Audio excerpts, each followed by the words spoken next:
Welcome to Penrose Learning, where we make understanding easy.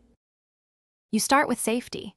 Power down or put the Macbook to sleep, because removing a charger while the system is active can cause sparks or data issues.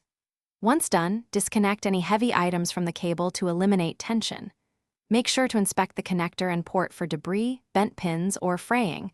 This tells you whether simple removal is safe or if you need tools. Use a clean, flat surface and good light. This reduces risk and prepares you for a smooth removal. You now remove the plug with deliberate motions. Grip the plug housing, not the cable, to prevent internal wire damage. For MagSafe, press the center to release the magnetic latch and then pull straight out. This unseats pins cleanly. For USB-C, align the connector and pull in line with the port while gently wiggling if stuck. Avoid twisting or levering, which can bend the port's pins. Make sure to keep the MacBook stable and steady. That prevents accidental dislodging or case damage. You finish by re-inspecting both the port and the connector for any signs of wear.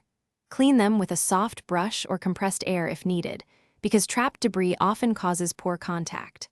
Coil the cable loosely for storage to prevent kinks and extend life.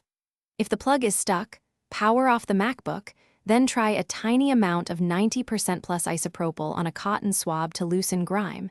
If it still won't budge, stop and seek professional service to avoid damaging.